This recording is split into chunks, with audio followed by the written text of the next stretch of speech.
you know, at that time, when the show ended, Joseph Nunez and Vato and I think Diana Herrera were discussing about going to LA. Where they had an opportunity to go and put up a show at the Improv Olympic out in California, in LA. We did a version of the scenes that we had already done with Salsation, and then we wrote some new stuff, and we marketed it as Barrio Speedwagon. So we did a run out there. But I was thinking about it. I was really, really considering it. And I had always wanted to go to Los Angeles too.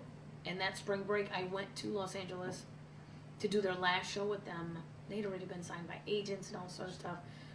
It was really hard for me with Salsation just because I had grown so attached. It felt almost like when you go into high school and you're a freshman and you're playing around with all these seniors, and then the seniors decide, you know, hey, well, now I have to go on to the next chapter of my life. Ramon called me up and said, you know, you should stay. We need to keep Salsation going. And I said, yeah, you're right. We did something special here, so yeah, I'll stay. Immediately after, it was only Sandra Chavez, Josie Dicus, Amar Arboleda, myself. Josie, Ramon, and Sandra, I guess, and Amar were the ones that were left, because Josie had come back, and that's when she went back into the group. So we lost a big, major portion of our troop. I felt as if, okay, we went through it once, now we're going through it again, and I don't think it's going to stick this time. Here we had a job to do, is to rebuild and keep this thing going. I put it out there to the remaining members. I'm like, look, I worked too hard for this. You know, I put too much time into this. You know, I don't want this thing to die out. Hi, I'm Mexi Barbie, the latest addition in the new line of ethnic Barbie by Mattel. And I'm Mexican. We're the latest alternative in Mattel's ever-increasing awareness of the minority population. I come in the image of the real thing, with big, sexy curves and red, luscious, ruby lips. And I feature callus-like hands like that of a field migrant worker. And together we come with lots of exciting accessories. That's right. I come with a feather duster, mop, and broom.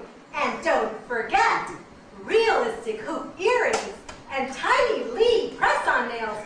Every little Latina girl's favorite. And I come complete with a hairnet, an apron, and a tray, while you can make me into a busboy, a dishwasher, or even a waiter. The possibilities are limited. And we both come with counterfeit social security cards. And resident alien status. That's right. And whenever you purchase any Mexi Barbie, $1 will go to Migra, Mexican Amigos governed for a Rich America Fund. To help poor Mexicans obtain menial labor in America for a better life. So look for Mexican And Mexi Barbie at your local Rainbow Fashion and Mega Mall locations.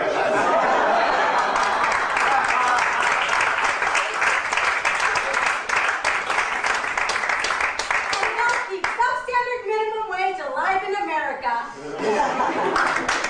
People didn't know that we were still around.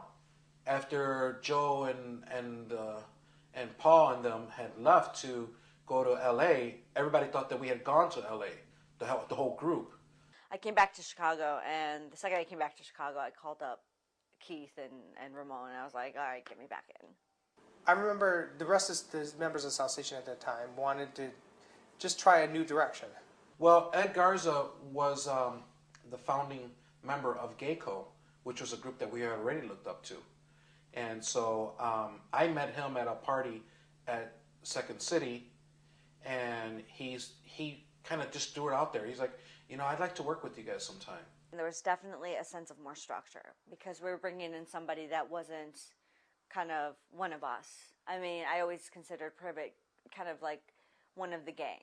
So in a sense, it was more ensemble-ish because with Keith, you could kind of argue your point a little more, whereas with Ed, it was like, no, the buck stops here. You know, and he was very clear, you know, I am the director. Not what I say goes, but it was in the sense of I need deadlines. I need to make sure that you guys keep on track. You guys can't really be that late to rehearsals because it's on my time. So I think we definitely became more disciplined. Ed made us really look into what it is that we were doing. What's our voice? What are we saying? What do we want the audience to get out of this? For the last 4 years, the comedy troupe Salsation has been skewering Latino life in these United States, and their last review, some of you may recall, was the highly successful Touched by an Anglo. They just opened another evening of sketch comedy. It's called Whole Lotta Shakira Going On, and we're happy to welcome back the show Salsation, or actually the cast of Salsation from... Hola, abuelito. Tita said you'd be working in the garden. Shouldn't you be in school? Well, it's Hispanic Heritage Week. I thought I'd celebrate by spending time with you. Hand me the printers, huh? Gracias. Well, anyway, abuelito, I have this assignment for school. We're supposed to write about our heritage.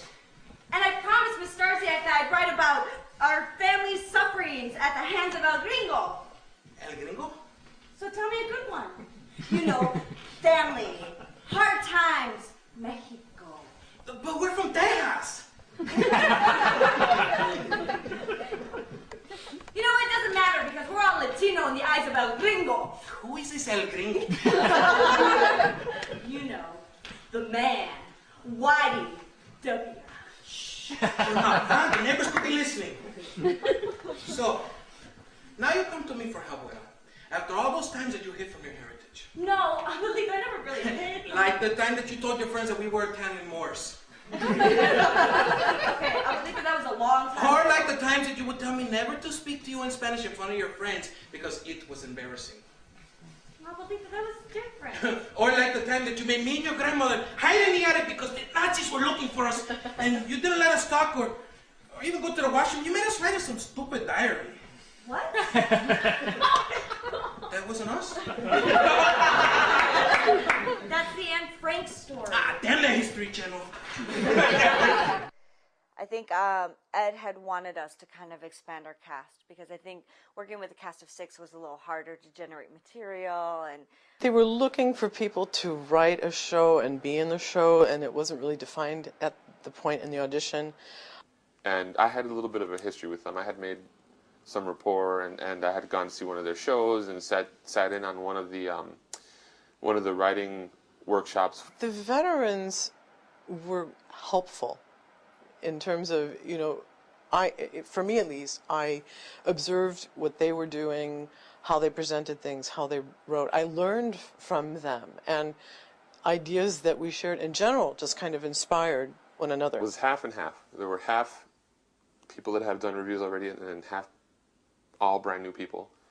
There was myself, there was Juan Villa, there was Rose, who, my Big Fat Quinceañera was her first, Rose Guccione.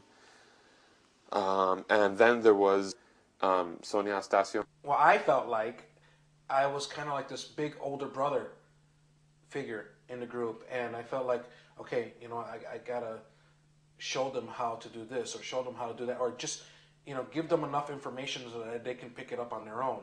So the writing process for Quinceañera was pretty hardcore. It was like, I mean, we met, improvised, went through exercises, and the thing about Ed, again, I love Ed to death, but Ed will leave everything until the absolute last minute because he wants to make sure that we have everything that we're going to give him so that he can kind of work with it.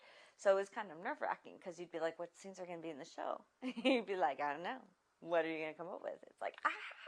I struggled with it for a while. I wasn't really writing any material, but everybody was really supportive, and they encouraged even an idea that you had